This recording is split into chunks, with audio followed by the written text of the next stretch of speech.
Hello, welcome to OreAni, the end of 2015 fall season.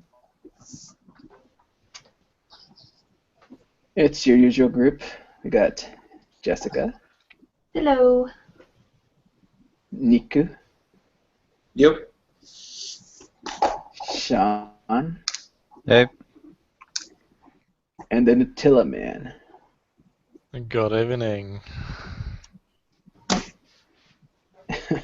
Triple.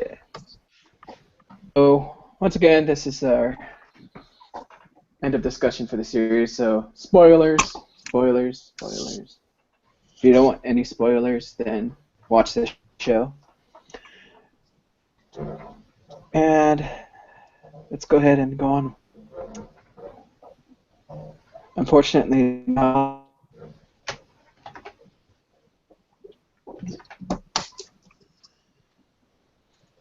I've seen too much.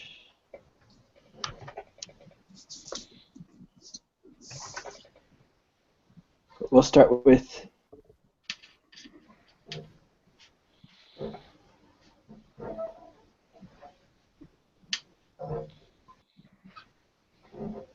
hello, Jessica.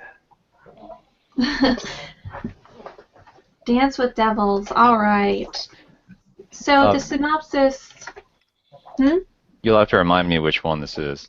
Oh, okay. This is the one that it's basically like an otome game where there's a quote normal high school girl who is pursued by Oh, it's the one where she has the theme song, right? Where she sings I'm yes, the where normal she high actually school sings, "I'm just a normal high school girl." girl. Classic. I guess the main draw for this one for me is that it's a musical, and I'd never quite seen anything like it before. Animated musical. They did a great job with the atmosphere. It feels very creepy. The second to last episode where she's going to the vampire castle is very eerie. There's the castle in the mist, and they conveyed this sense of dread and foreboding very well. Unfortunately, the story is not written very well. It is predictable.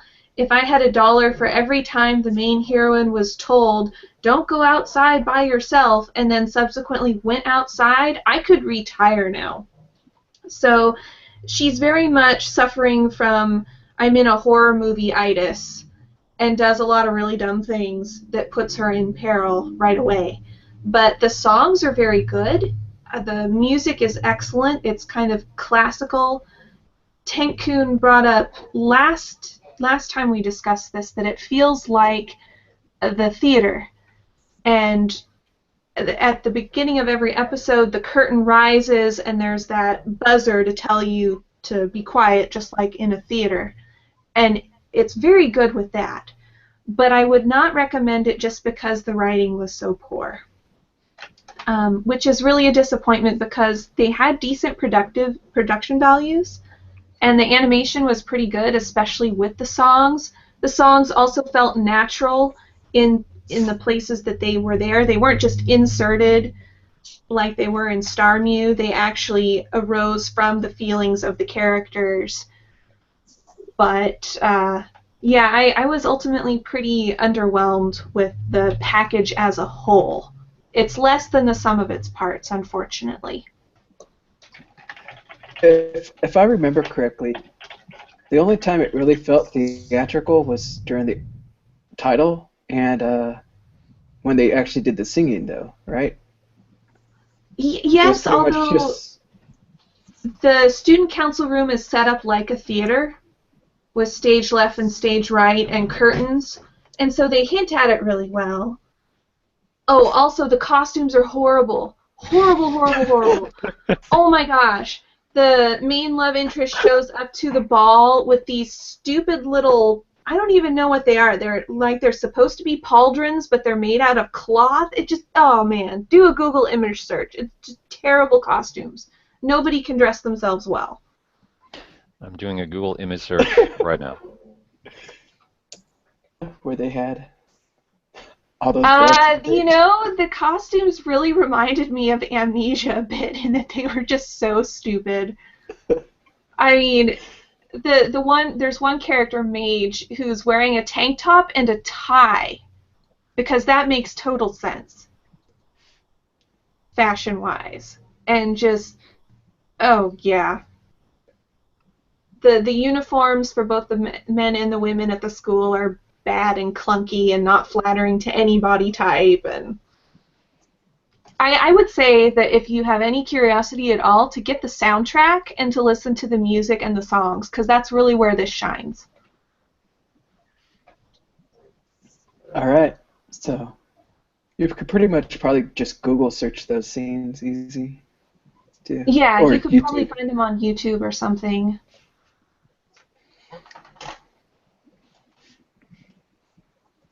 Oh, this stupid shit. Or clothing, sorry.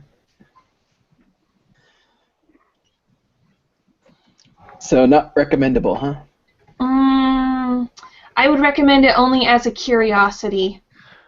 Watch first episode. Yeah, watch the first episode, and it's pretty much like that the whole way through. Just, we pause for a song that's actually pretty entertaining, but it's just, the story is so bland. It reminded me of the High School Musical episode of Space Dandy. That's what it brought to mind for me. I don't know if I would classify it in that same vein, because the Dandy really reminded me of the musicals from the 1980s. You know, very silly High School Musical, and I loved that episode, don't get me wrong. But this is definitely going for a more darker vibe, and it takes itself seriously, whereas Space Dandy just said, let's do a musical episode and have fun. Yep. This is too serious.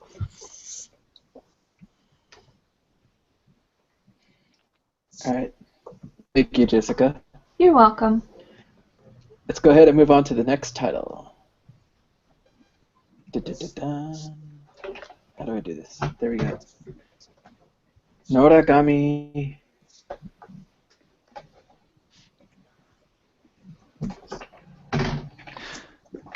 All right, I guess John's in the way. It's been second season, right? Yeah, Noragami Aragoto is the second season.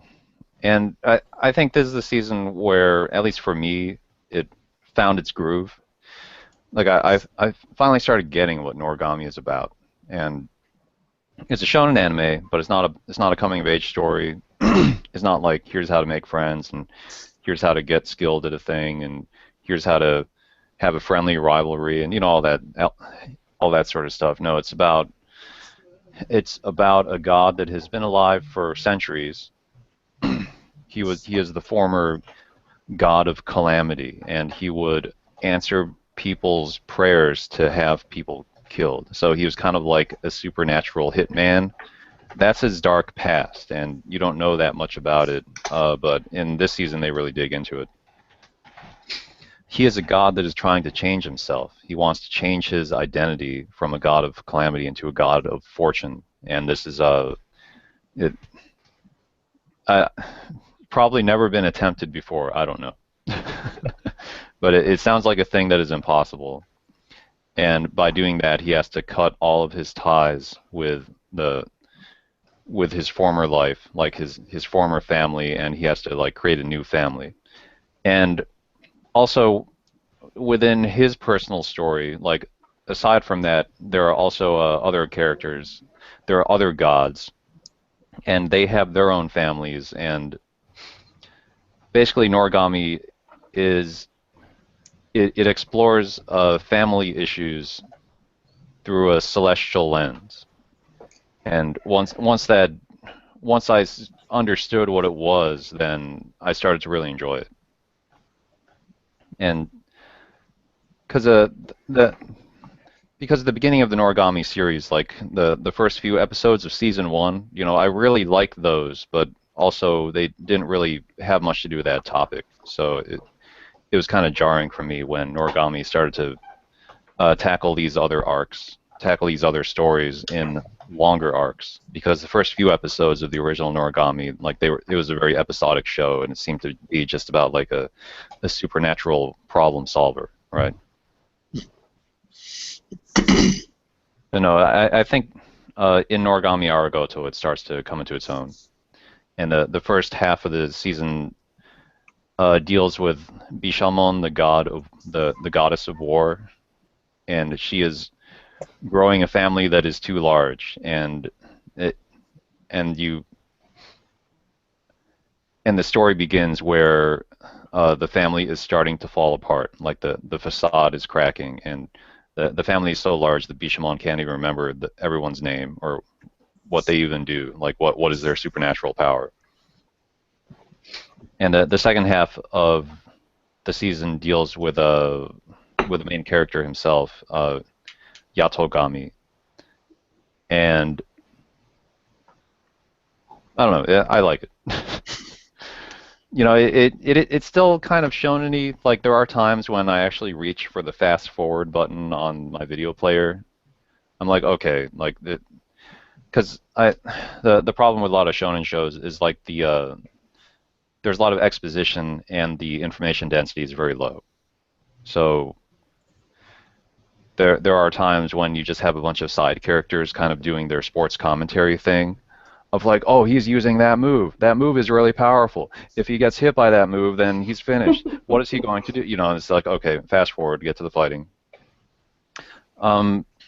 But you know, aside from that, if you can accept that aspect of Noragami or fast forward through it, then it offers something different than the usual shonen anime because it tackles a different subject matter. You know, it's not a coming of age story; it's a meditation on family through this like supernatural celestial lens of gods that are born through belief. So this god is trying to change himself, and he has to grow a new set of followers, and he has to start from like square one. But still, it's not a coming of age story. It's not like how do I get skilled? How do I get friends? You know, it's not that sort of thing. It tackles different subject matter. But okay, now I'm just repeating myself. So that's what I have to say about Noragami.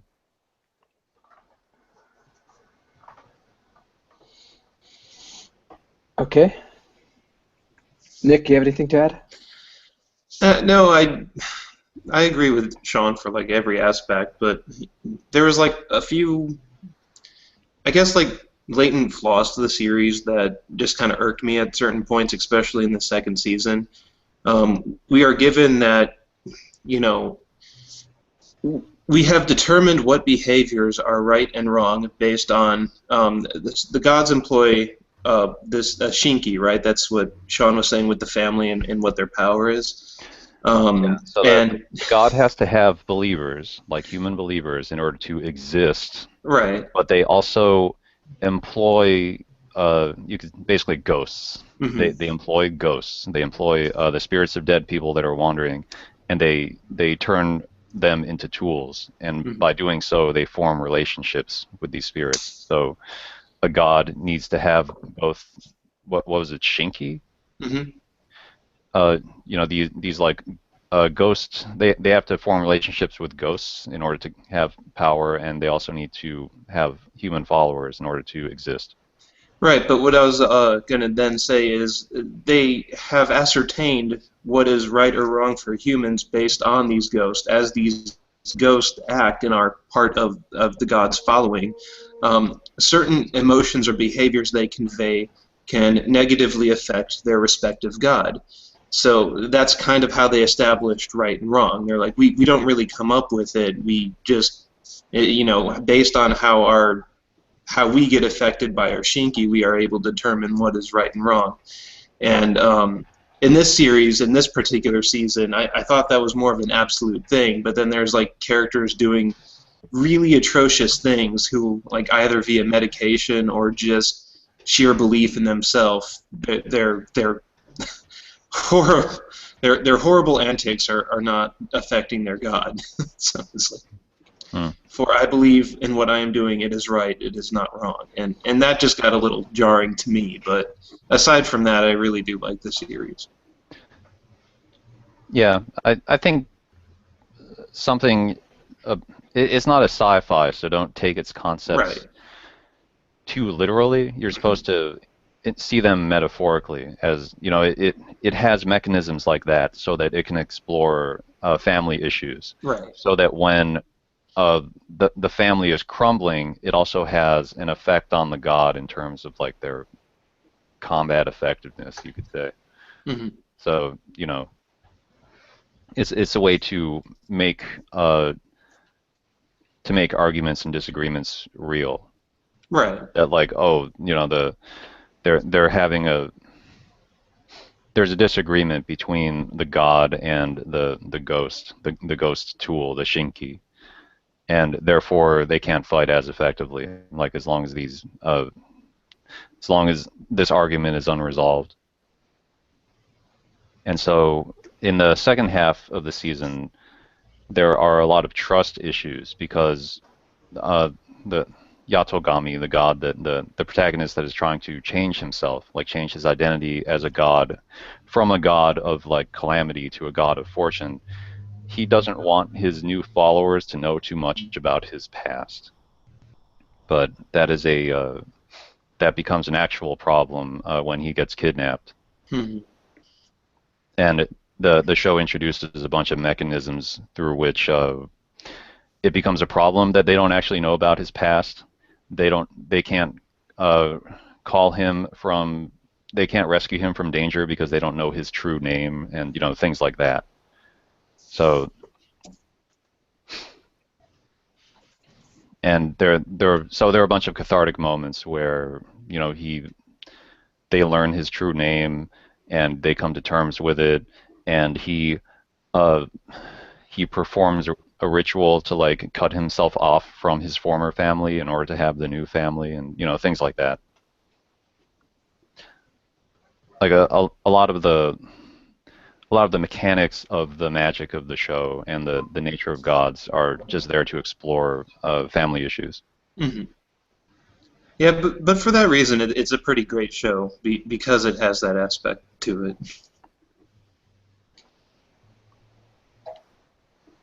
It has a Jessica? lot of really slick animation, especially in the fight scenes. Really nice that way. Yeah, it seems like One Punch Man hasn't stolen all of Bones' animators. Still a few of them working on Noragami. But I wouldn't call it like a straight up Sakuga show, but it does have a few nice episodes where there's a lot of nice animation. Damn, I was going to say something, now I forgot what it was. Sorry. Mm. Oh, the ending. I actually really like the ending. I it kind of hit me hard. I was actually shedding tears in maybe the final episode. Because a whole lot of things resolve in a cathartic fashion. Like it succeeds as an anime in that sense, as a piece of anime storytelling. And it's pretty nice how everything resolves. And with a bit of tragedy.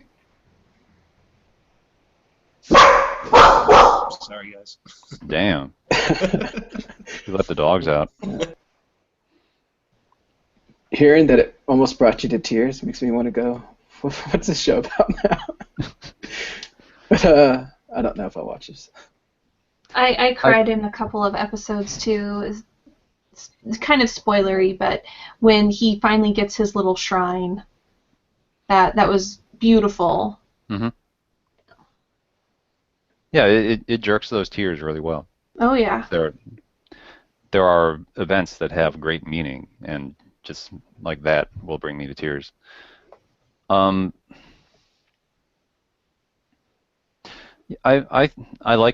actually like Noragami more than I did when I saw the first season, because the first season was kind of uneven, where it started with like a bunch of episodic episodes, and then it went on to this arc where he did a showdown with a big bad, which I wasn't too keen on. But like I said, I think for me it found its groove in the second season, and I'm hoping that there's a third one.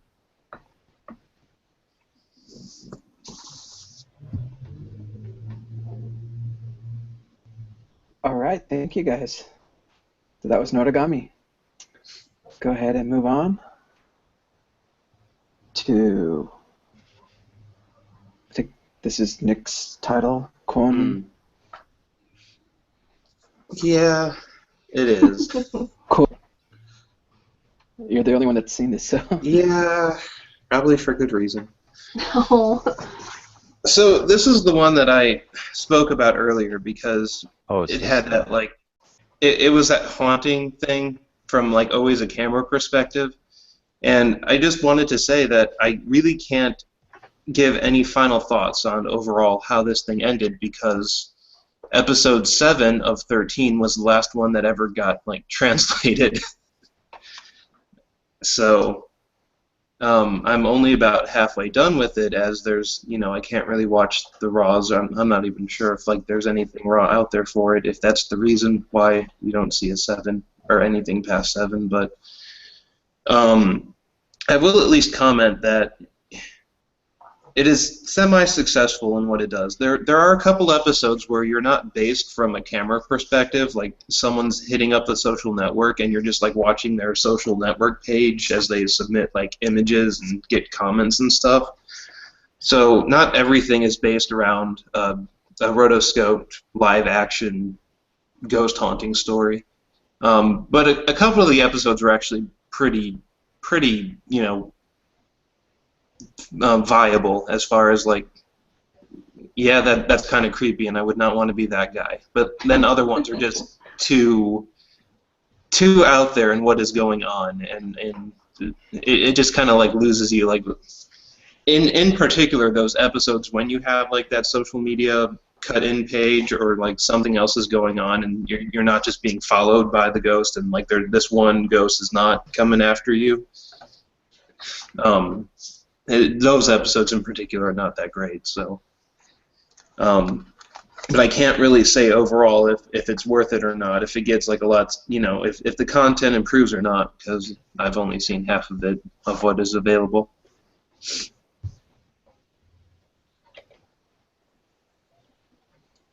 Is it all you have to say? Yeah.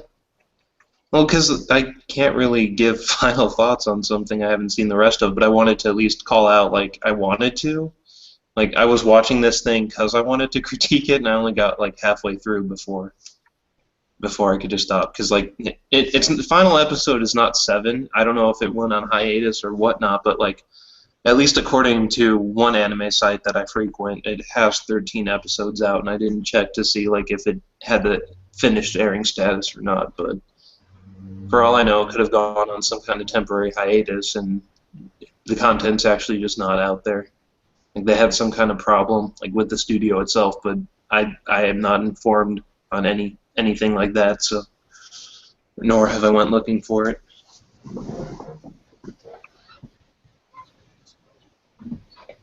All right. Well, that was Koabon. Next is the title probably everyone Look at has these heard shoulder of pads. some way or another. So Jessica posted this on the side chat, like the internal chat of the Hangout, but I think it must be shown. These shoulder pads. He looks like an EVA unit. Yeah, they looked even more ridiculous when he was dancing. Oh, you should have seen Heavy Object. Oh, yeah.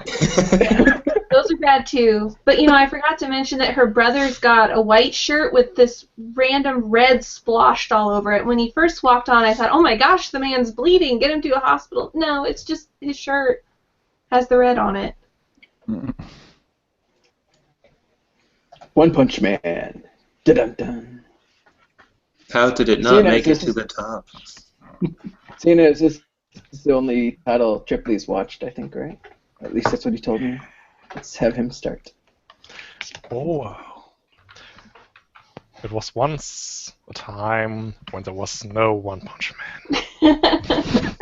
But now there's only one manga, but there are two. And now we've got the anime. Well, the story of One Punch Man is literally very interesting because One Punch Man was at first only a really, really bad drawn story asset that was published on the web, and it was really, really bad drawn. But everyone found the story to be interesting, so the author continued to Well, right, draw.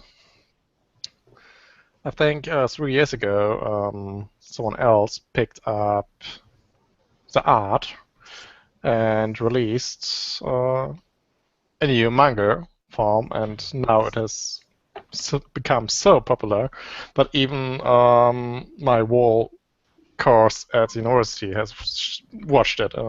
Yeah, it's really, really strange right now. Well, One Punch Man is, yeah, one punch. He kills everything with one punch. That's the story.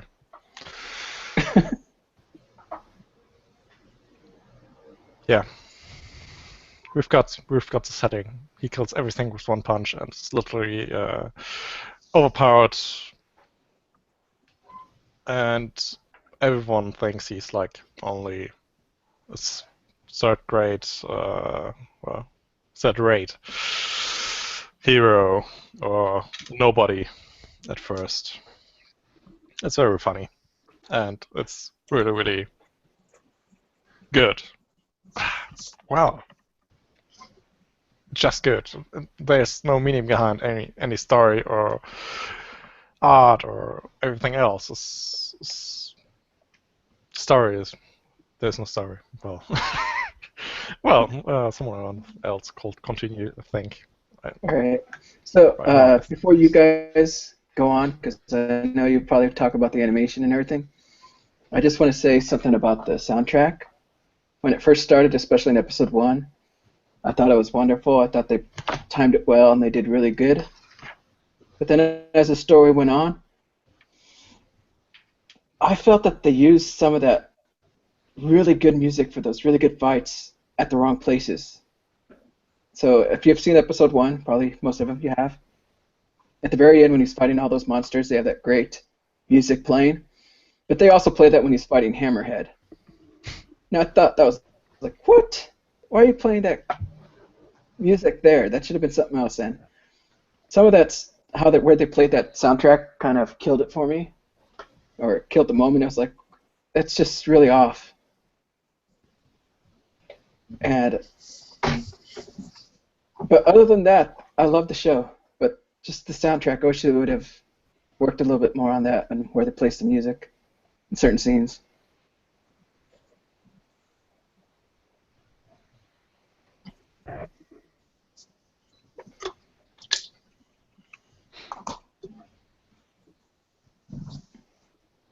So anyone else have anything? I'd just like to say that this series has a lot of mainstream appeal, and that I would definitely use it as a gateway drug to get other people involved in Japanese animation.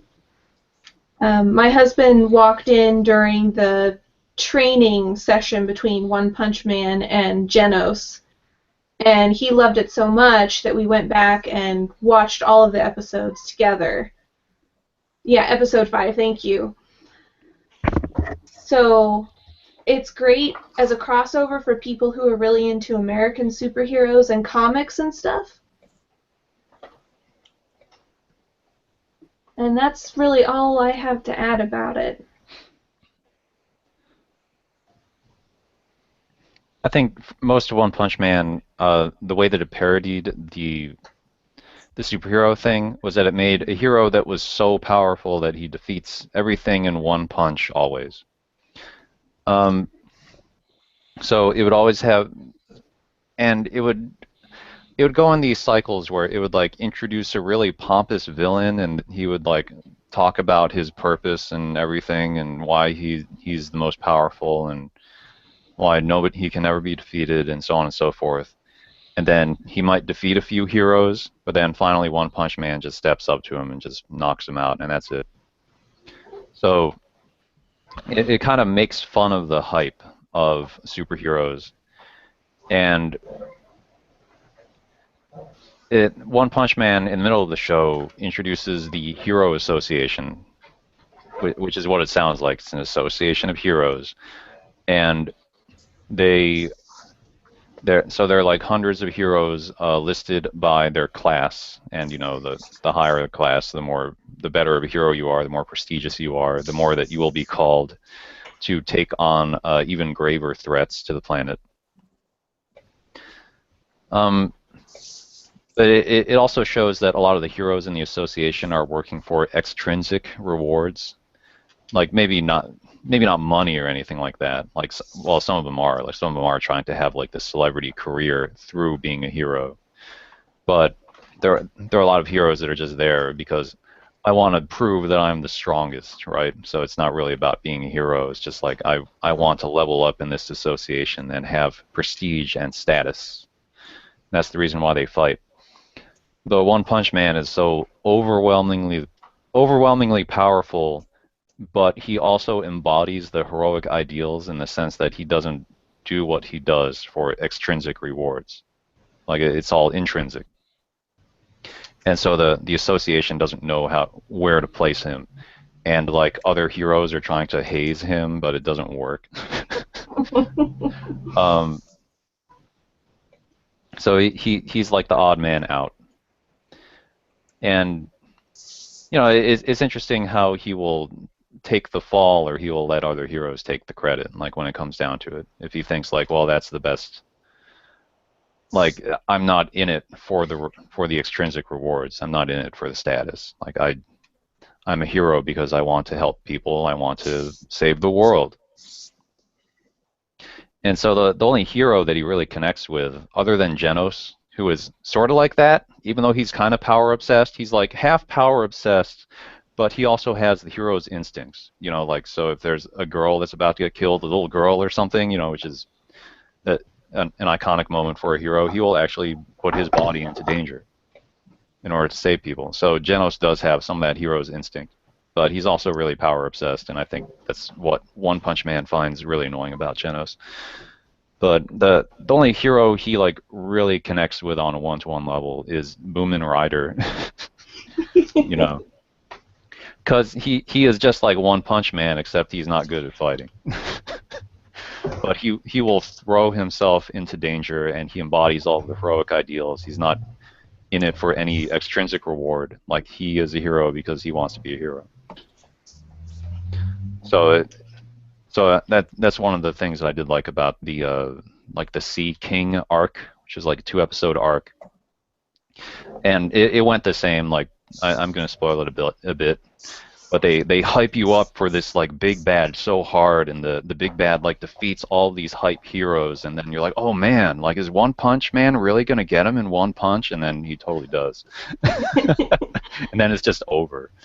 But Moomin Rider is part of that adventure too, so it was a very nice moment to see Moomin Rider like throw himself at this unstoppable villain, and he just fails completely. But One Punch Man picks him up. He's like, that was a nice fight, and then One Punch Man takes it from there and knocks him out in one punch.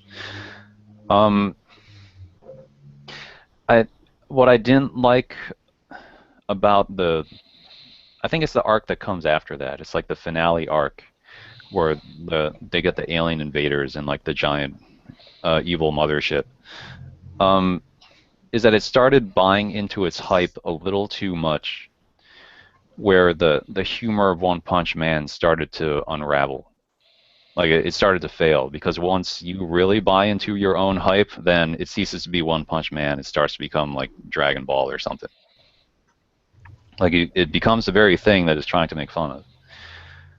So, I don't know. Like, if they made more One Punch Man, yeah, I'd watch it, like, if it had that level of production value. But I think it has kind of worn itself out, because it is starting to believe its own hype. And once it does that, the parody can't continue. But yeah, it does make a really good gateway show. Like, that was my impression. It does seem like a lot of people are watching it because it's just such an entertaining thing. And even though they're Japanese heroes, but they're still cool. They're still heroes.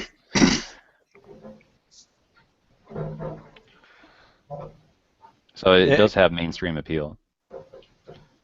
Yeah, actually, after the final arc of this kind of first season, One Punch Man, the story kind of changes in a way that these, yeah, One Punch moments stop because, well, he has defeated a very powerful final monster or whatever. So, what is he going to do next? And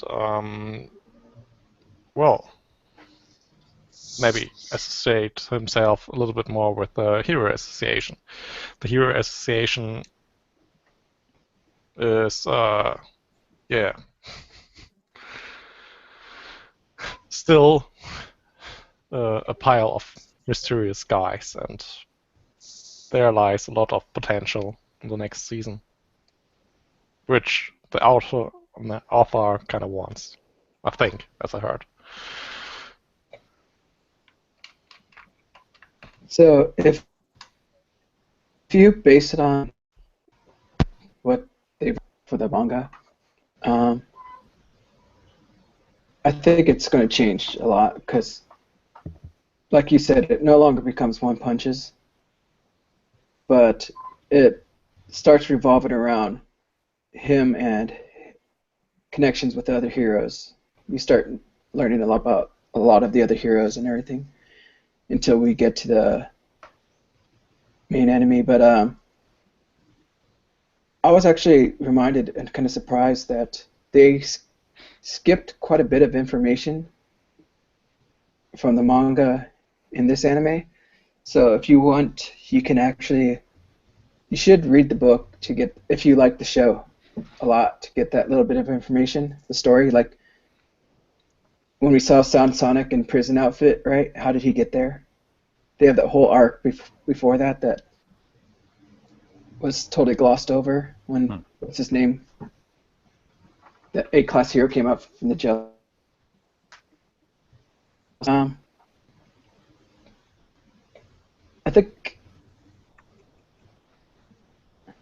think I like the book a little bit better than the anime, but it's definitely something I'm going to show a lot of people so they can get into anime quicker. But I just hate the remarks when you first show them that first episode that it's a Dragon Ball Z thing because of that first enemy.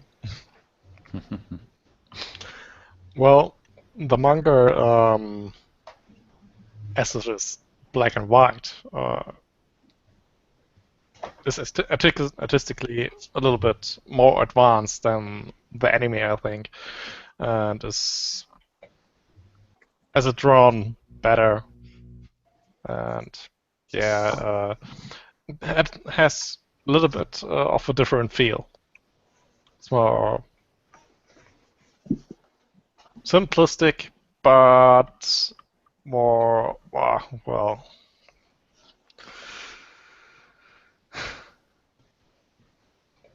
it has an advanced level of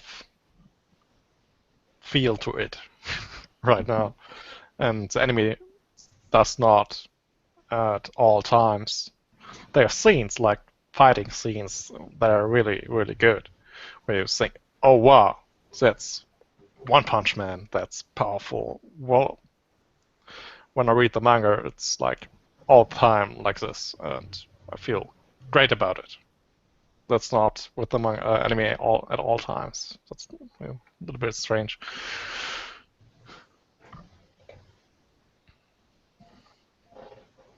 Do you have anything to add, Nick? No, I mean,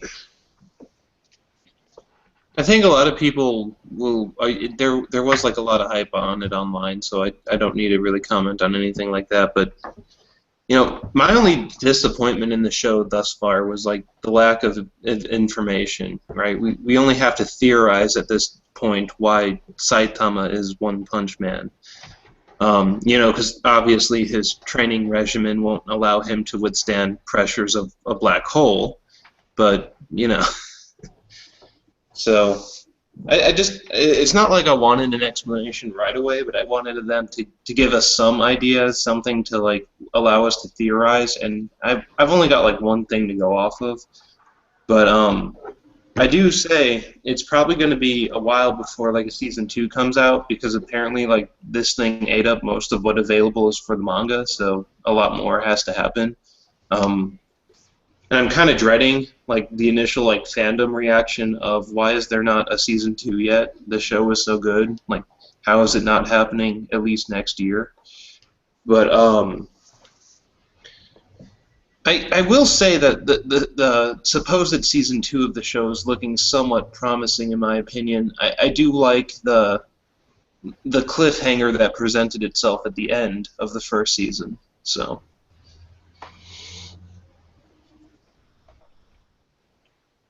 that's just kind of how I feel about the series. I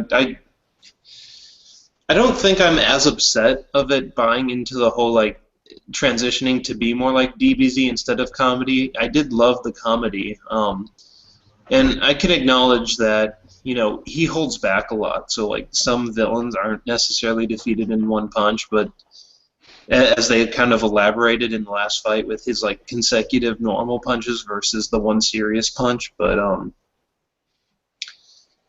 I think it created an interesting universe, and that universe is what draws me in, more so of it being a comedic, satire on the whole superhero thing. I just like the universe that is One Punch Man.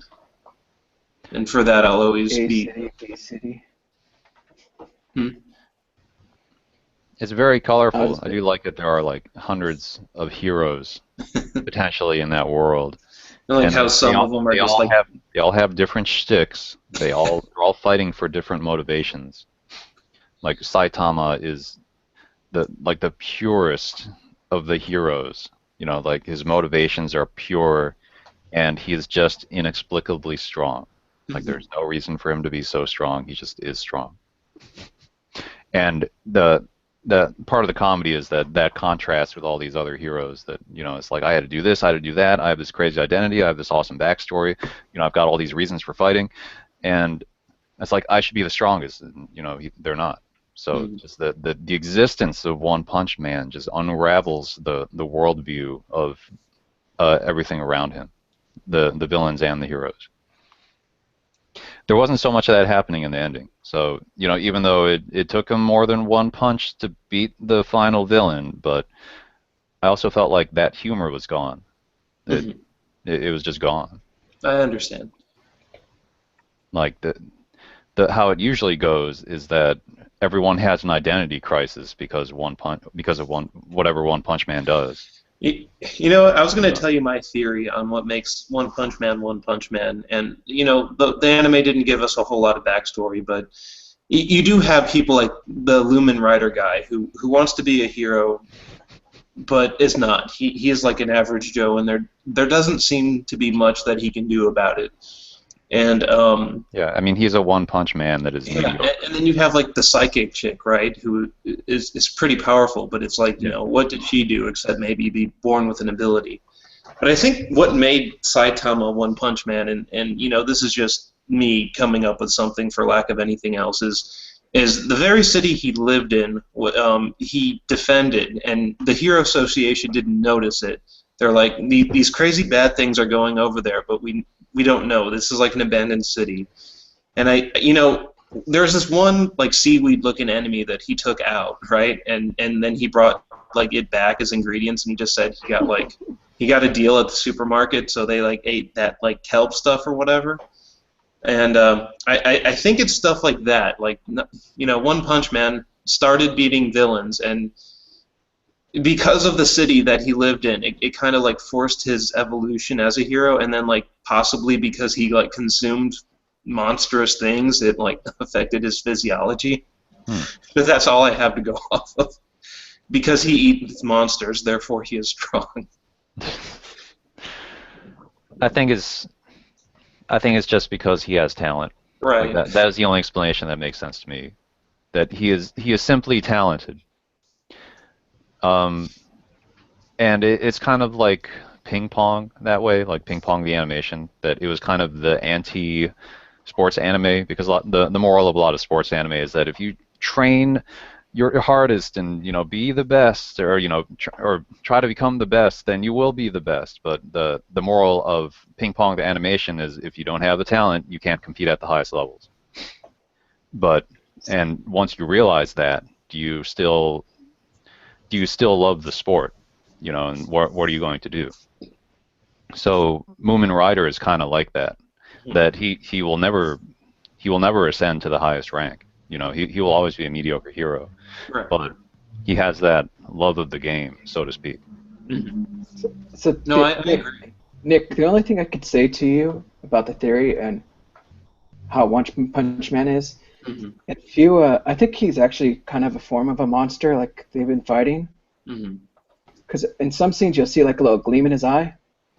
But if you ever listen to what all the other monsters, especially in the book, they mention a lot, is that I am a crab man, or I did so much push-ups that now I can. They went to the extremes over certain things, and then they became monsters. In some of the stories you read out there, even some of the side stories that they didn't put in there. So I think that's probably how Saitama came to be.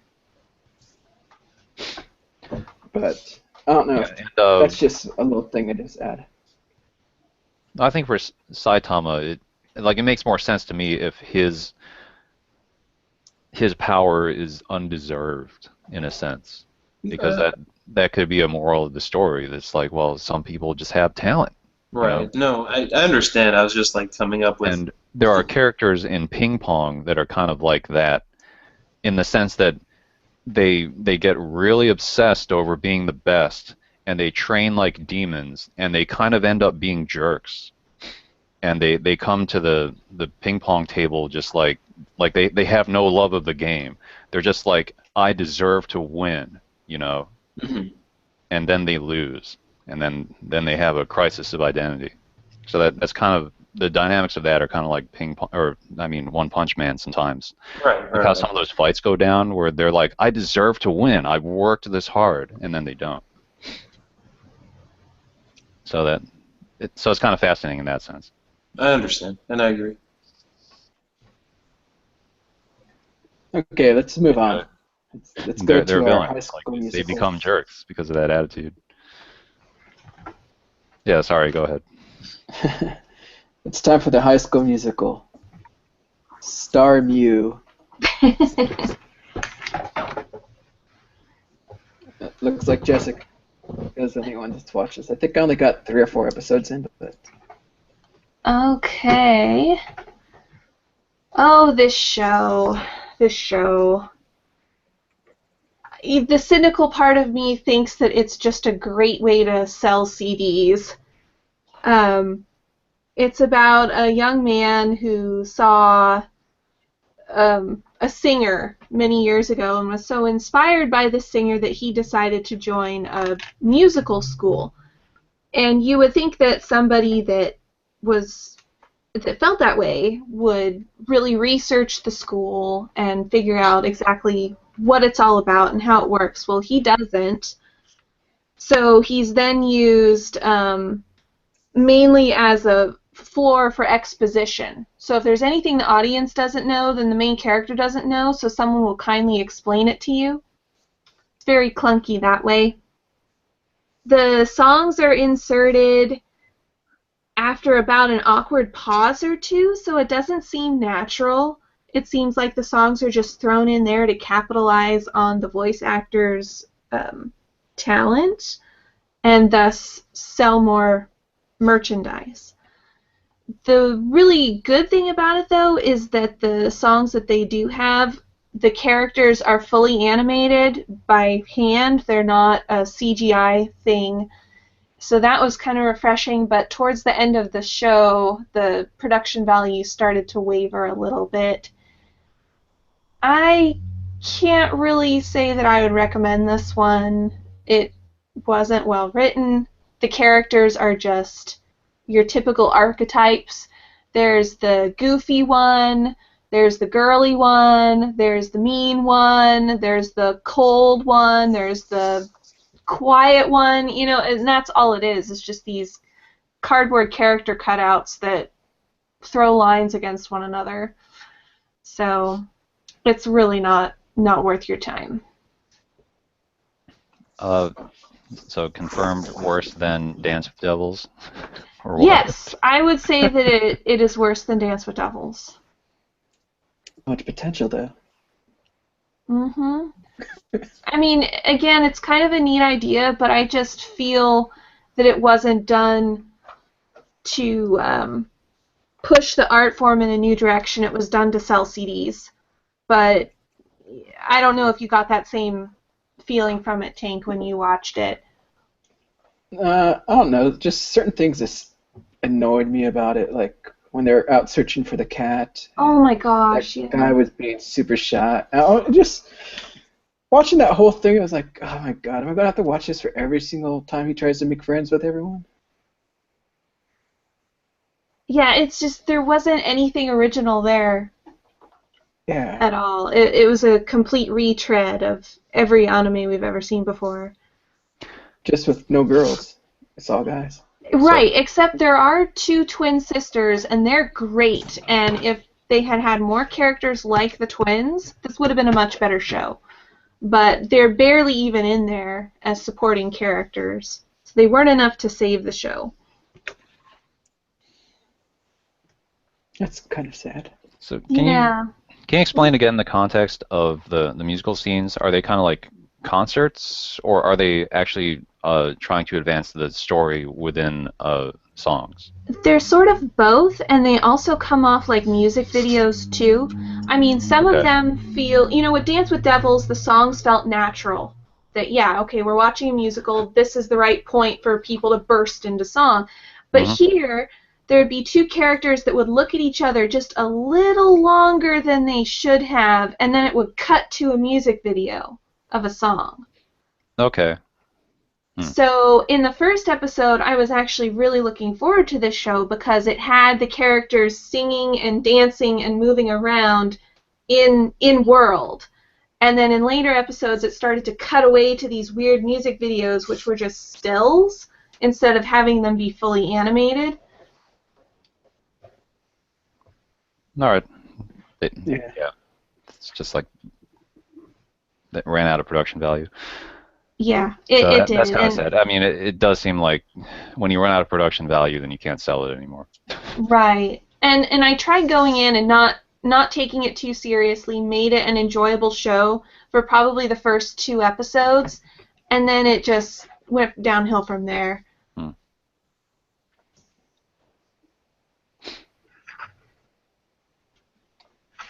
I want to see something that's not some like weird Fujoshi product. Well, it's gonna be weird no matter what.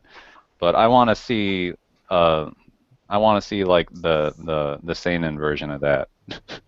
That would be pretty awesome. I would pay good money to see that. But there's plenty of idol anime out there, but that's not what I'm talking about, because that's always in the context of like, I'm an idol and here's my concert. I want to see something that's more like maybe the Takarazuka review type, but in anime form kind of thing. That would be really funny.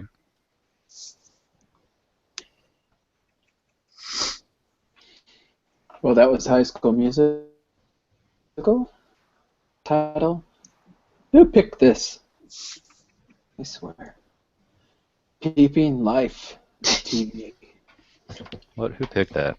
Who do you think picked that? You did. The only person who watched it. I saw like 4 episodes. I know. I figured. Well, I didn't know 4. I thought you only watched 3. Maybe 3. I don't know. It was kind of cool, and then I just kind of forgot that it exists. Right. All right. So why did you pick this? Peeping Life. Now that I've watched all the episodes, I can say, it was not as awesome as I thought it would be. After episode 3 is when my interest in the series started declining a lot. Because the gags weren't as solid as we thought. I know a lot of the characters didn't get introduced yet, but it kind of had an initial rhythm. Certain segments of the show were always kind of dedicated to either parody of the characters they used or something with, to me, seemingly original characters, because like this goes back and grabs a lot of old school stuff. You have your Astro Boy and like just a lot of initial anime like startup stuff. Like there's that B Yeah, guy that I don't know where it it was seemed, from.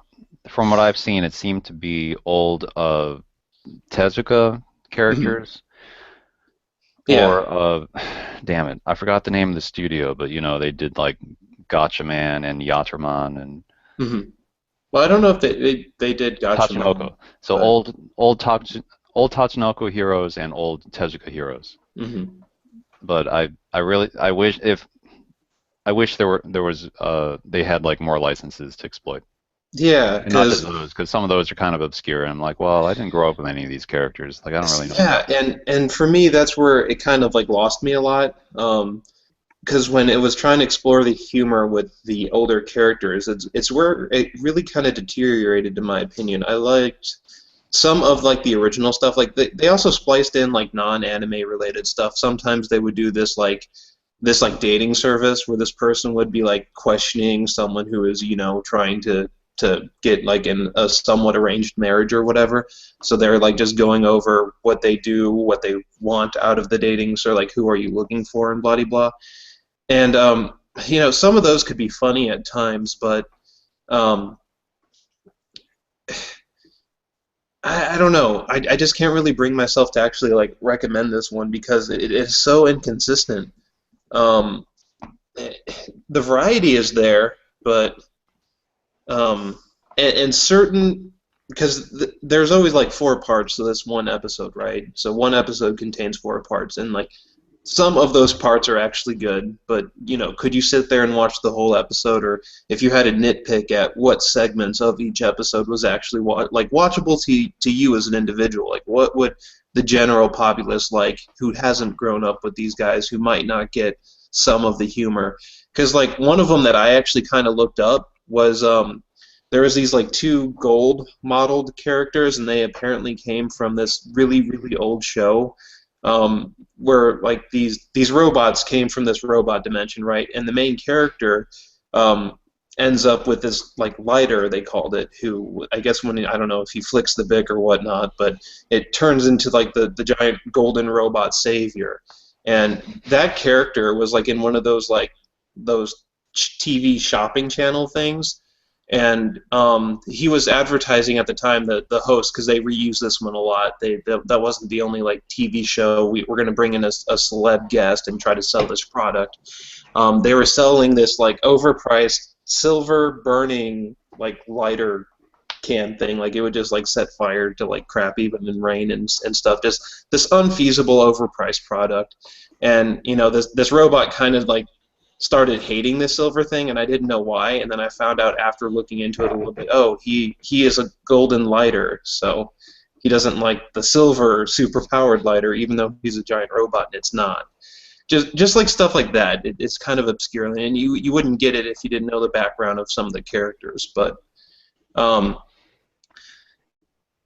I mean, it Yeah, was interesting to watch all the way through for me, and I did get good humor from some segments, but not all of them. Some of them seemed rather bland to me. So, yeah, it was like watching SNL. Like the skits are really hit and miss. And also like SNL, like you said, they would repeat certain concepts and set pieces. You know, kind of like SNL would always have Celebrity Jeopardy or something. Then right, yeah. this show had its equivalent of that. Um, I really wish they had more licenses. I know I already said that, but you Mhm. know, these are all heroes from the '60s, and sometimes when you don't know who they are, you just simply you can't watch the skit. Like you can't get anything out of it. Right. I didn't grow up with any of those characters, hmm so And that's the interesting thing, because sometimes they did have like what seemed to me original, like not anime based skits, because like those dating service things, or like that one idiot couple thing that I liked, but yeah, at the the end of idiot episode couple at three the end. was the last we ever saw of them. There was no more. Oh, okay, I didn't know that. Yeah. Episode 4 on, they weren't present. I'm like, oh, son of a gun. They were like the best thing Best there. thing before you disappeared. Yeah, right. So, hmm. Yeah, like some of the skits were pretty good, but not all of them. And for that reason, I can't really recommend it or anything. But I at least wanted to talk about it. Like if anyone wondered where it ever went, what Yeah, it achieved. I would say like watch watch the first skit of the first episode. You know, that's like a 6-minute commitment. Just check it out so you know what this is, because it's a really unique thing that they have these motion captured comedians and they're doing comedy sketches based on classic manga heroes. So that And other stuff. yeah, and other things.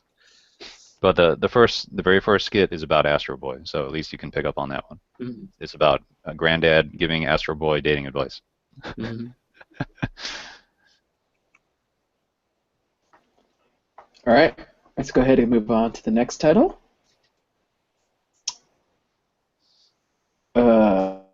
What is this? Owari Seraph. Oh, jeez. Another one from me? What? Oh, that's Jessica. I think you grabbed the one from like next season. Like that one is not out yet. It's a continuation. I don't know how you achieved that. Isn't that the continuation? Yeah. It I should be believe it. Battle of Nagoya is the subtitle for the second season. Well, I don't have that screen. I just put that one up there. All right, so. Owari No, no you're good. Shiro, You're good. Nagoya Kesenhen is apparently the name of this thing, and yeah, it's the second. I haven't seen it, so somebody else needs to talk about it. That's Jessica. Me? Okay.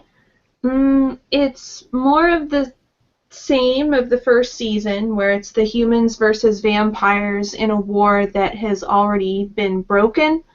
There's a lot of Judeo-Christian symbolism, especially from the Book of Revelation.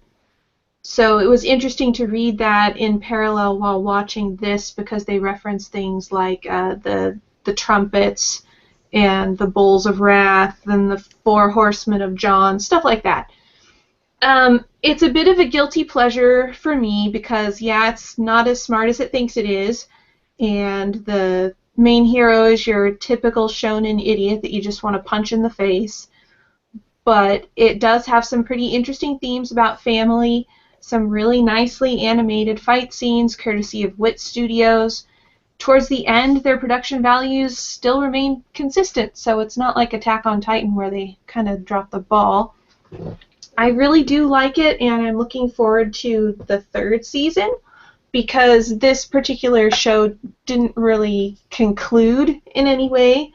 Mhm. It finished off the main arc, but it left a lot of questions unanswered and a lot of things that our heroes still have to do and accomplish. Right. I do like the series a lot, and I look forward to it every week, so hopefully the next season won't be too far away. Yeah, I don't know where they were like with this, but I just mean like I haven't read the manga of Seraph of the End because this one's not original. But I did want to say that like to my surprise, it's not over yet. like there is going to be another Owari no Seraph. And I also wanted to say like it's kind of weird because this is another one where they just like added unnecessary stuff to like the English title, which I just want to know what they're going to do with like, this second adaptation, because the first one was called Owari no Seraph, right? Seraph of the End. But in English, that wasn't good enough, so we got Vampire Seraph of Reign the or End. something? Yeah, like Reign of Vampires or Vampire Reign. They just added a subtitle that was not there. So they are retitling the show over here. Like I don't know if they're going to keep the whole Nagoya thing, just because they might view like the English viewers be unaware of it. But I was going to comment again with the whole Wit thing, because Wit has been known for not necessarily being consistent with their animation. How it wasn't that bad. Some of the expressions were a little bit wonky here and there, but there was a lot of that this season. Like there's, like, especially in this season's Aquarian, which I probably should have tacked on just so I could denounce that one too. I don't know if I did or not. I don't think so. But anyway, Yeah, so there's going to be more of it. It was a semi-interesting arc. I did kind of like what it was opening up to. Like it started really awakening its shonen elements this time around. You know, a lot of your main cast is like super powered beyond what most of the rank and fodder has achieved, despite being with this military establishment for a while. And you're kind of getting into this weird subplot that's in the background because the characters know that they're being exploited, they just don't know how or why. And like as more of that story breaks out, the more this series kind of loses me. I'm more vested in I guess the resolution of it as a whole, and not like mechanics that I just don't quite comprehend, because there is that whole like angels versus demon stuff, and like angels are not as forgiving as you would think. Like you're pretty much better off with demons than angels, it seems, because they're just mad at humanity for doing stuff they shouldn't have. But I do like the whole like humanity versus vampire action side of this show. So for that, I just don't know what we're going to see a lot in season 3, because by the end of season 2, which we're currently at, you kind of see this hybrid team forming, right? You have a slight rebellion amongst the vampires, and like one of the vampires who used to know the main character from his past human life, before he got into this army and was freed from the vampires. He kind of like got tacked into their team somehow. So you almost have this like fractional like human vampire hybrid team that might form in season 3, and they'll fight the rest of them for some reason to thwart the end of the world or cause it, or whatever the heck is going on in the politics of this show. But when it does action scenes, they're nice enough to not complain about. So.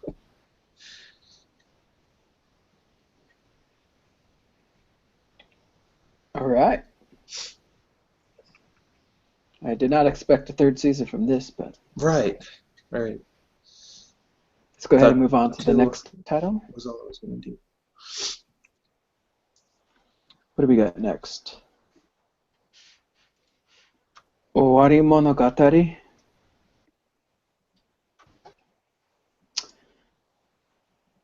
I was actually trying to finish this before the hangout, but I didn't. So I'm kind of sad about that.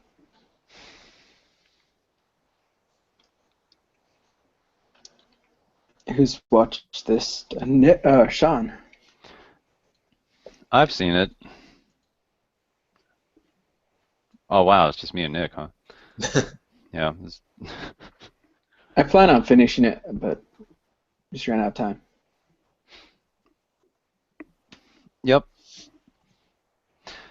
I watched it. Sometimes it was cool. Sometimes it was kind of boring. I don't know. Let's try and take stock of all the arcs that happened. There was the first arc, where the what's her name, Ogi and Koyomi, they were trapped in a classroom, and then Koyomi had to recall the events of some strange trial that happened. And then the conclusion was like, oh, the teacher was in on it or something like that. But yeah, so the first couple episodes was they were trapped in a classroom. Then maybe the next 3 episodes were about Koyomi meeting his childhood friend and then sort of resolving their unhappy childhood. Wasn't the classroom just one episode? It was just like an hour long? Yeah. I mean, I think of that as episodes 1 and 2. But yeah, there's that hour-long arc, and then there's maybe 3 episodes of Sodachi, that was her name, involving Sodachi, and also some sparks flew between Hanakawa and Ogi. And then what the hell happened after that? What was the arc that followed that one? Kanbaru? I mean, Kambaru became involved, but I don't know if she had her own arc. I can't immediately recall. I mean, did it just go right into the vampire thing? I thought it did. It couldn't have. Yeah. Did it?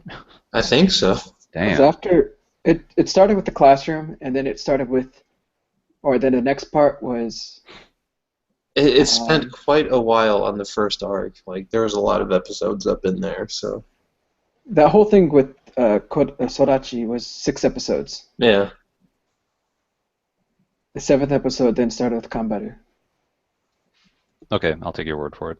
And then the only thing I have to say about that is, yeah, I always thought Araragi was the most perverted character in that show, but every time Kambaru comes on, I'm like, ugh, I forgot about her. Yeah, but that was the whole vampire arc. Although Kambaru was around, it was the exposition of that because like then they get attacked by the vampire thing in the same episode. So that was the start of that arc. That's exactly where I'm at, right when they found Shinobu. Yeah, I wow. couldn't help it. I didn't realize that the Sorachi stuff and the Shinobu arc took that much time. Yeah, Sodachi took a while because there was a lot of Ogi in that, and I that's actually kind of what drew me in because I'm curious as to what this Ogi actually is. We all are. We've only seen her like in one other episode, so that there's a lot of her banter this time around, and it kind of made me realize, more of the character that she's trying to be in this series, like that whole intellectual side of you give me minimal information and I already pretty much have it figured out, like. Yeah, I mean, I still suspect that she is like she is like the cat to Hanakawa in the sense that Ogi is a part of Aragi's personality that he has divorced from himself and turned into some like supernatural incarnation. But that's just a theory. But it at least gives me something to think about. Like, why has Koyomi forgotten these memories? And thus making Ogi the keeper of those memories. Like, why is he divorcing those aspects of his history and his personality into Ogi? If we're going to talk about the later arc, we might want to like spoiler tank out of this one. That's okay. I'm going to watch it tonight, so you can't really spoil it too much for me. But all I have to say is, once the episode started with Shinobu, it started feeling more like Bakemonogatari, with the comedy, slapstick comedy, and all that stuff. I didn't see any of that during the Sodachi arc. Yeah, the Sodachi arc was pretty grim stuff. There wasn't much humor there, and I did like when the sparks flew between Hanakawa and Ogi. Mm-hmm. Like you could read it as sort of a harem-y situation, but I don't know. It's like Araragi is struggling to define himself, and Ogi is somehow a critical part of that. I really want to know what Ogi is. And then the second arc sort of goes all the way back to being about Shinobu and Araragi and their relationship. And it's kind of sad that the Kizumonogatari animation hasn't come out yet, because that would be a really nice story to know in preparation for watching Shinobu Mail, because Shinobu Mail is the resolution of some things that were started in Kizumonogatari, and like not knowing those things, it's going to be kind of confusing. Yeah, I was kind of jarred as to how their relationship really broke down to like the extent of in this particular arc, because like I remember some stuff going down, and like in previous Monogatari stuff, he was told that he has to rely less on the whole vampire side things because he's getting too close to that and it's affecting him. Yeah. But then it was like, oh, that's not the case anymore, or something like I just that was jarring. Like I remember that being a thing, and then it was all, we have to sort out the chronology of this story. That's the other problem, because Oh. this is like Suzumiya Haruhi broadcast order, like up in here, Hmm. where the Ogi stuff, I think that takes place after the Hanekawa, the Neko Monogatari Shiro, the Neko Monogatari White arc concluded, because at some point you get to see Hanekawa wash out her hair, and then she has the stripes. Mhm. So you know that that concluded. But when you get to Shinobu Male, it actually goes back in time, and that is happening parallel to the events of Nekomonogatari White. You picked up on that, right? Uh, So all the way back to Nekomonogatari White, when the tiger is like burning down these houses, no, I don't know if I picked and up on that whole Hanekawa thing. is staying with. Remember, it was the first arc where Araragi was not the lead. In fact, he was No, missing. I know, but like, I So, mean, and I now just we think, finally know what was happening. That's what Shinobu Male is. Like, that's Araragi's side of this story, or of this plot. okay. Yeah, no, because he does say at the beginning of this whole thing that he was trying to avoid telling this tale, and they did the whole like back in time speech thing, but I guess I glossed over that because there was so much exposition around that, I just didn't recall I mean, it. the chronology of this thing's really crazy. Yeah. I don't know when Tsukimonogatari, that's the one where Araragi is told, like, you need to not be a vampire so much. Mhm. I don't know when that takes place. I have the feeling that it takes place after all of this shit, like after all of Owari Monogatari, and then I think the most, like, the latest story in the chronology so far is Hana Monogatari, which is the basketball ghost story, Mhm. because that's one where Araragi is already graduated, and you know he's in a different school and he drives a car and all that stuff. And he has a dumb long hair. And then here's another aspect. That shrine hasn't been rebuilt yet or something. Like, a friend of mine pointed this out to me, that like that shrine is still in disrepair, but eventually it gets rebuilt, and then the events of of Nadeko's thing, where she becomes the god of the temple or something. She tries to become the village god. All right, I've got to find like a site dedicated to Then this because it's that just too shit much happens. Yeah, There's a site out there, I'm sure. there's just like, yeah, story arc upon story arc, all told non-linearly, and it's becoming really hard to keep track of. Mhm. I liked the first half of this season more than the second half. So the second half was a fine story, but you know, when I got to it, I was already really hooked into the Koyomi and Ogi stuff.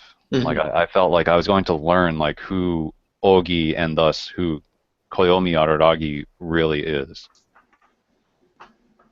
But then they cut that short, and then now they went back in time to cover the Shinobu Male thing, you know, which is this other arc.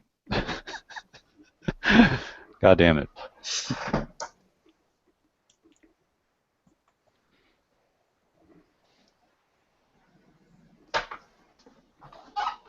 But I guess on their own, like, the arcs are fine.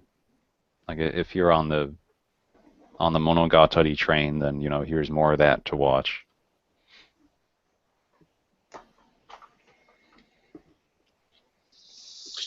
Yeah, but you know, to me, I think I do agree that the first half was a lot better, just because you get that whole you get all the Ogi banter and just personality, I guess, and you know, Sodachi was a trip in and of herself. Like the character that is Sodachi was a lot to take in. So there was a lot going on in that, but I do appreciate the events that are occurring in the second part of it, like the whole you know, just say for super spoiling for Tank here. I know he's already okay with it, but oh well. Um, the whole energy drain suit of armor thing, like I appreciated to see all of that go down at least. some of the perspectives and reasonings of the characters didn't quite get so well invested with, but just that it happened was what I was okay with, you know? Like this is a pretty cool arc to do because this is Monogatari. Yeah, and I did like the tension in maybe it was episode 11, like the second to last episode, but it's where Suruga tells Shinobu that she needs to like formally break up in a sense. Mm-hmm. Like she needs to let her feelings be known to the other party. Mm-hmm. And then she would say like, well, that's not how it works because I'm a vampire and you know we don't play by the human rules and blah blah blah. But then Suruga was really adamant about it, about like, no, that's just bullshit. Like you need to make your feelings clear. So that was kind of interesting tension of these characters who are on the border between being human and being gods or monsters or whatever. Oddities. Mm-hmm. The only thing I have to say that's been consistent throughout all of them is the ending animation. And I was actually kind of surprised to see that as the opening for the Shinobu. Yeah, it was kind of neat. They brought the style of the ending to the opening for the final arc. Kind of signifying it's the end. Owari Monogatari. It's the end. It's the end of Monogatari. Nope, just kidding. There's more of it on the way. Yeah. It's not the end. There's going to be more story arcs and also Kizumonogatari. So, would you recommend reading the light novel to get more of the backstory before I continue with Shinobu Mail, or? I would say yeah. You know, this is where them not animating Kizumonogatari yet is actually hurting the plotting of the anime adaptation, because Shinobu Mail is sort of the ending of conflicts that were introduced all the way back in Kizumonogatari. So if you sort of want to experience the story the right way, then you would want to read Kizumonogatari first and then watch Shinobu Mail. All right. And for those of you who did Or hear earlier, or just procrastinate really hard and then watch the movie when it comes out and then or I don't know. I guess you would have to watch all three movies, so that's a lost cause. So, yeah. So, the only way that the story is available right now is through the novel, which is out in English as of like last week. Yeah, there's no way I'll be able to hit those theaters because they don't typically come near with me. Yeah. They're like, closest one was 5 hours away, I think. Okay, let's go ahead and move on to the next title. The Perfect Insider. Well, you read the subtitle, but sure. Or Just you like read the Crunchyroll. Japanese version.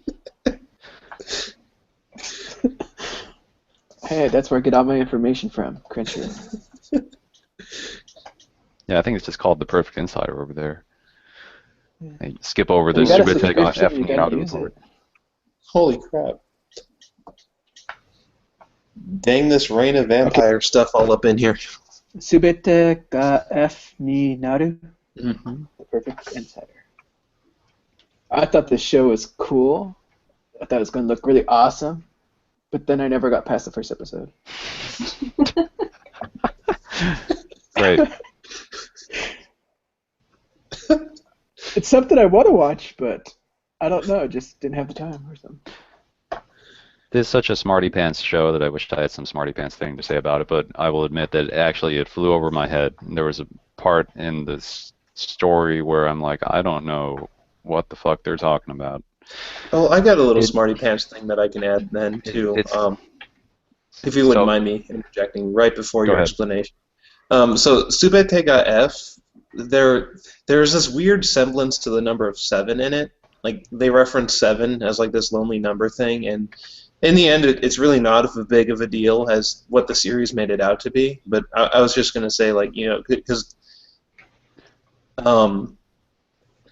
for a series to reference 7 in such the way it did, and to be as code heavy, because there is quite a bit about computer code in the later part of the series. What was it? Like the F stands for 15. FFFFF. Well, 15 in Oh, general, hexadecimal. which is In hexadecimal, which is like But 655. they had the whole 7 thing going for them, and they didn't even reference octal at all. Like, I thought there was going to be octal somewhere. And for those of you who don't know about that, octal is the computer language in between binary and decimal. It is base 8, but since 0 counts as 1, octal ends in the number 7 before it starts over to the thing that looks like 10, which would technically be 8 in octal. But I was surprised that's the amount of computer code talk that they even had in the show was even in the show. I appreciated it because I appreciated it too. I'm like, well, this is kind of cool. It feels like this is adapted from this real ass novel, not a light novel. That it has this shit in it. Mm-hmm. I mean, I've been there with like editing hex code to like modify like programs and stored data in RAM. So it's like I've been there, not like to the extent that this show tried. And I didn't fully enjoy its implication, but we'll get to that afterwards. Sorry that I interrupted that. So with octal being out of the way and how they didn't reference it at all, despite trying to make 7 a big deal, go ahead with your take on The Perfect Insider, Sean. All right. Or Jessica, whoever. But I was going to say that at a certain point, the show lost me. Mm-hmm. Like, not so much the plot of it, but more like the themes. Like, the themes of it lost me, and I feel like I would have to keep all of the themes that they introduced in mind and then go back and rewatch the show. It feels like to me, it feels like a show that you would get the most out of it with a second viewing. The first viewing is kind of confusing. Like I tried to stay on top of it, but ultimately I couldn't. And I didn't keep a journal of like concepts like I did with Yurikuma Arashi, because I knew that I would have to do that for Yurikuma Arashi to stay on top of it. But I came and I just watched Subetega F ni Naru blind, not knowing what it was. Personally, for me, I didn't necessarily get lost anywhere. I had it all the way through, but unlike I think like what Albert usually enjoys in his like murder mystery shows, I wasn't trying to solve this one. Like I don't usually try to solve most of them. I'm just like I'm not going to think of it. Show me the big grandiose reveal, because like that's mostly what I'm in for. Is like how did this perfect plot get carried off? And for this show, I was kind of glad that I didn't, because it ended in kind of an interesting enough way for me to kind of recite its story to like some of my peers. I was like, this one anime, it did all of this crazy stuff. But I don't think it's going to be that popular. But I still love the concept of its story, personally. That's probably what I should have done, because whenever I watch a mystery, my goal is to solve it before all of the other characters do. And this one, I did not see coming at all. I mean, it made sense logically within the context of the show, and suddenly, oh yeah, that's totally obvious. That's what I should have seen that coming, but I didn't. And that's one of the strengths about this, is that they present to you every little clue and every picture, and it's up to you to put them together, but I wasn't smart enough to. So, The Perfect Insider wins this round. I gotta say, though, that the opening song, the animation there, is exquisite. So okay, if you... fine. You're saved. I was about to, like, bash you there. Oh! It's really cool, and so even if you have no interest in the show itself, do yourself a favor and check out that opening sequence. It's awesome. Yeah, the guy who... the opening is really neat. It's the sort of like lightly rotoscoped dancing thing. Mm-hmm. The ending is also neat because there's a lot of generative patterns happening there. Like Conway's Game of Life is the most like immediately recognizable thing. But I remember, I think the guy who programmed that ending made a blog post where he talks about all of the elements of the ending. Like I use this algorithm for this thing and that algorithm for that thing. Could And, you share that on the community if you find it again? Yeah, I wouldn't mind I'll have to checking it scroll out, too. down like a zillion pages in Twitter, but yeah, I think I can find it. I gotta say, Subete Ga F is one of the shows that surprisingly the opening the opening and closing both intrigued me. I did like the ending better just because I'll explain that in a moment. So that's why I was happy you at least said the animation and not just like the opening period. Like it wins in every aspect. Because talking is what the opening song is called. I don't really know too much about it because aside from the animation, I just wasn't that interested in it. But I really did love the heck out of the closing song, which I'm blanking on its name right now. I think it's like Lonely Seven or something like that. They really catered that song to the show. If you go and look at the translation of like the ending song, it's like the embodiment of Shiki. Like it is her views made into a song. And they also throw in the number 7 for again no apparent freaking reason. They'll even say like 777 and na and they're referencing that number and I don't care for that. But I did like how tailored to the character of Shiki the ending song was. And the opening's just kind of generalized. Like, it works well with the series, but it's not like, if you read or if you look at the translated closing song and you don't think right away like this is what Shiki would like, then you're horrible. Hidoi. And I just like its general arrangement too. The instrumentals on it were something that I appreciate, but I do like it when a song gets really tailored to a show because then they didn't just like grab like some kind of top charting song, which anime usually doesn't do. They're usually really good about getting these guys to write up a song for them, but that's usually what they do, write up a song. Like, here's the song I'm giving to you. And they don't really cater the song specifically to the show. You do have a lot of examples of it, but it is kind of rare. So I even further appreciated it for that. And that's my rant about the closing. My favorite closing of this season. Thus deserving of a rant. I think something I liked about Subuteka F Ninaru is the themes are really fucking weird. That it has like real ass Japanese novel, like really heady themes in it. Mm-hmm. So that's part of what made it enjoyable. And I also like that there was a lot of focus put on the themes. So that it does have this like whodunit kind of mystery thing going on. But like the revelations are not as interesting as watching the characters react to those revelations and give their take on, the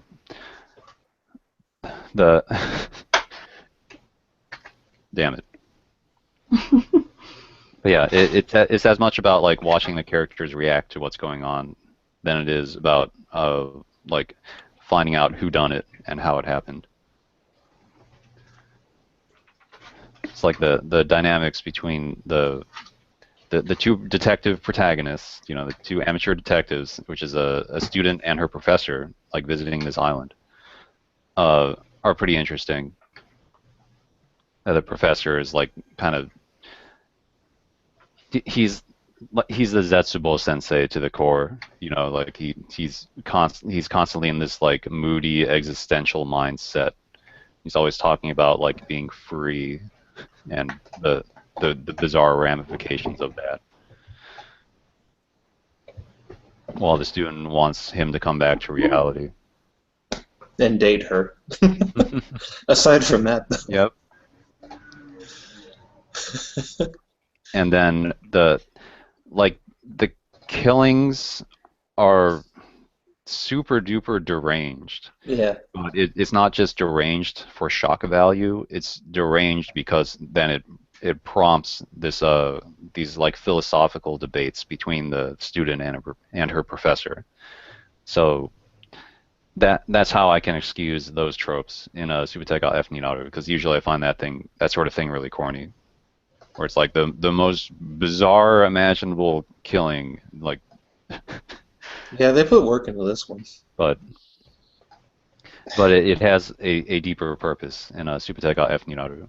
Like it has a dramatic purpose. It's not just there for shock value. And I also was kind of curious as to why they picked this one out of, like, the line of novels that were available at the time, because this one was in the line by whatever the author's name was. Forgive me for not remembering, but I'm kind of wondering, am I happy that they chose this one, or was there a better story somewhere else in there? I usually like more tech-oriented stuff, so this just might have been, the best thing that they could have come up with, but for whatever reason, they decided to go with this story in that line of novels. I think I'm happy with it, just because I don't know what else is out there. Yeah, but I did like this show a lot. He is also the author of The Sky Crawlers, which is not a mystery thing, but it did have a theatrical anime adaptation. It's not a super memorable one, but it does exist. I think it's the last anime film by Mamoru Oshii.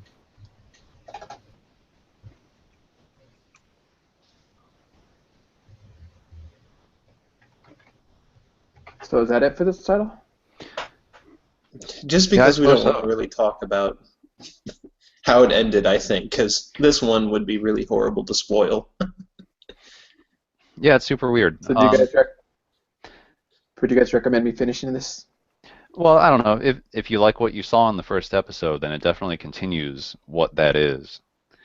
If you want to know what I consider one of the most obscure murder mysteries out there, if you want to go into the motivations for the characters involved and just the general idealism of it, it's one of a kind in that aspect to me personally. It's not like the greatest murder mystery out there because, as we've said, I don't think you have much to gain for trying to figure it out. But if you're just along for the ride and you stick with it long enough to really learn who the characters truly are, especially the ones surrounded in mystery, I just loved that revelation of how it all went down, personally, and the concept of not the ramifications, but what was achievable by being in that secluded room for 15 years.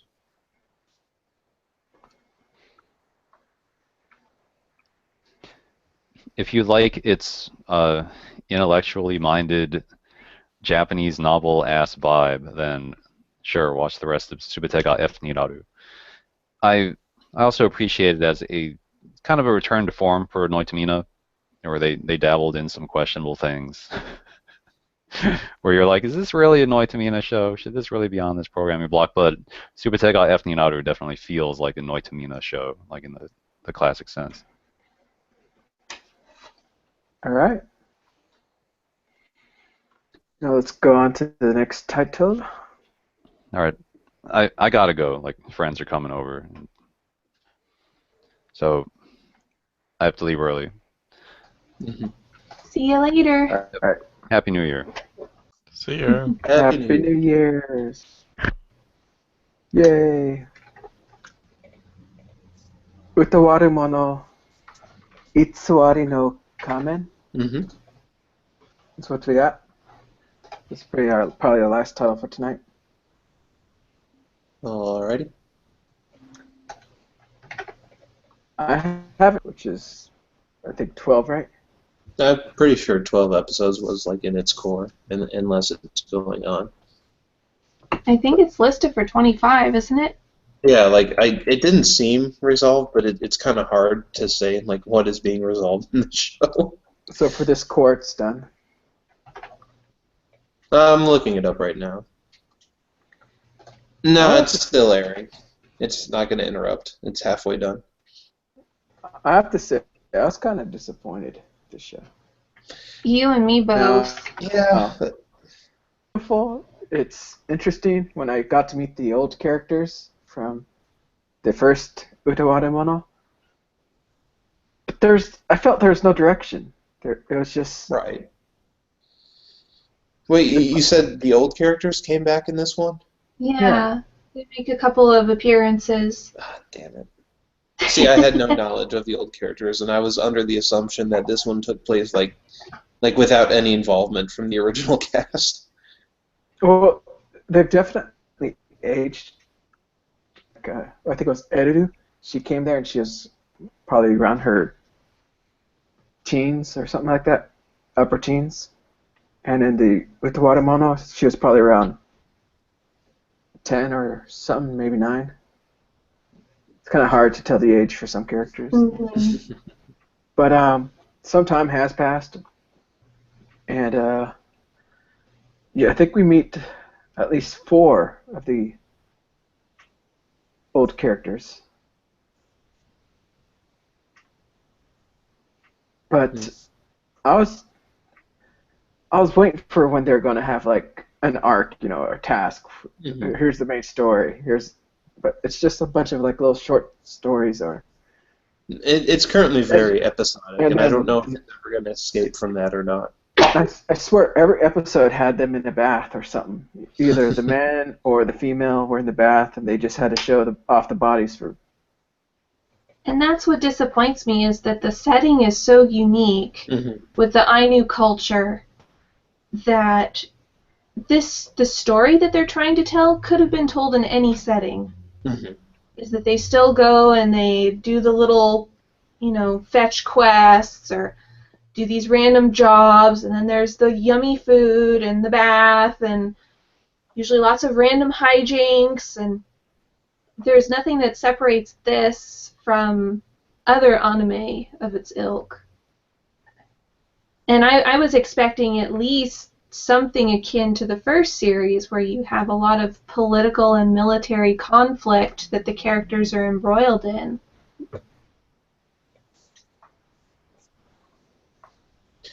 So yeah, that contrast here is like interesting, but personally, I reference like some American culture stuff like to the anime that I talk about, and there's one title from many years ago that ticked me off because I didn't like it got as popular as it did. But if you recall the release of like Napoleon Dynamite, like I really hate that thing because it is essentially plotless. Like there's no point to the show. You're watching characters that have like no motivation to do anything, and it's like a movie about it. And normally I'd be fine with just hating it, but like people liked it, and like it caught on, and people talked about it, and to me it was kind of trash. But then this show comes around, and it's kind of operating under that same angle, right? You don't really our main character has amnesia, so we can't really we can't really knock him too hard for not having a motivation for stuff, but well, I do agree. If this thing had some form of plot, it could possibly like be a really amazing project. But I am having surprising fun just getting lost in its like kind of moe-esque non-stressed antics. Like it is exploring a lot of reused humor for a lot of other for just a lot of stuff that anime has covered, but I do appreciate its visual style, and I think that's really what draws me to this, is they try to sell the characters without having a reason to, right? We don't know if this series is ever going to have a point to anything yet, but it puts so much effort into each of the characters there that it is really a show about its characters that it establishes. So for that reason, I think I at least like it more than the previous American title I mentioned, because there really was no fleshing out anyone in that thing. And plus, I mean, it didn't have near the same runtime. This thing's going to run for 25 more episodes, and I'm not sure if it's really going to go anywhere with trying to like, we're going to spend the first arc or the first Cour doing this stuff, and now something's going to happen. We're going to try to go on point and deliver a shocking ending. Because I really don't think the series is going to spend all 25 episodes doing stuff like this, but I don't know. I'd be highly disappointed if they did. But I think it's just because I've seen the first season, and in the first season, by episode 2, there's a problem, and then the next arc, here's the problem, try to resolve it. This one is more or less, let's just walk around and Yeah. It looks beautiful. It's pretty fun. The characters are silly to a point, but I guess I'm expecting too much because of the first one. I'm expecting something to happen. Yeah. I gotcha. It hasn't happened. And that's just like my view is I don't care that nothing is going on because I like the animation style. I like how some things look, and I like some of the antics that go on. But that's just like I understand like if something seems like moot is happening, we abandon it, and that's fine. But I think the only other thing that kind of annoys me is that although it's all everyday life and stuff, maybe the more that would be a little more I just want to relax and do this. And that kind of, I don't know, just doesn't get to me. I fell behind. I've only seen the first 9 episodes, and I kept forcing myself to watch it because I thought, okay, next episode's going to be where we finally get a plot and something to do other than, clean or whatever they've been doing, or running into a random princess or character from the other season. But as it stands, I don't think I'm going to continue watching it, and that makes me sad because it's a beautiful looking show. The production values are great, and I do like the characters, I like the art, but I just can't handle 25 episodes of fluff. So Nick, I'm gonna rely on you to fill me in and let me know if it actually develops a story later on. I can skip to that. I'll keep a lookout for it. I would be surprised if like the second half of it still wants to carry on as it is, but sometimes like I don't know if it's really purely episodic. Sometimes it does actually make not like a small arc, but at least it spans 2 episodes. But I mean, I'll be on the lookout, and I'll mention if anything happens in it. Yeah, truly sad for the show. I mean, anyone watching this, please let us know what you think. I'm definitely going to keep on watching it just because I've gotten so far, but if they don't do something within the next 4 episodes, I might cry. I don't know. See, it's good. It's like that one other show that had people crying, whatever it was. But once they showed the old characters, I thought something was going to happen. Yeah, me too. I was like, oh, they're here. Something. And if they do that to me one more time before the 4-episode mark, I'm just going to quit. Yeah, this for me was the show that I was anticipating the most, and that's why the disappointment in it is that much greater, is because it's nothing like what I was expecting. See, I can see where you're coming from then, because that's like how Aquarian hit me this season. Okay. Well, it's kind of sad to leave anime talk on a sad note like this, but... Well, for people who have seemingly watched the original content, it's sadder, but I know Sean has abandoned it because he like you guys didn't care for like the plotlessness of it all, but I still do enjoy his initial explanation of it's a vacation every episode. There's just no stress, stuff is happening. It's like it's trying to be a healing show. catered to possibly the older audience who might support stuff like constantly bathing in hot springs, having vast amounts of alcohol and food, and who knows? It's not your little Moe Magic Girl healer show, but but perhaps with that is vacation what too it is long, going just for. get used to everything. It's too long of a vacation, though. Yeah. So with that, thank you guys for watching OreAni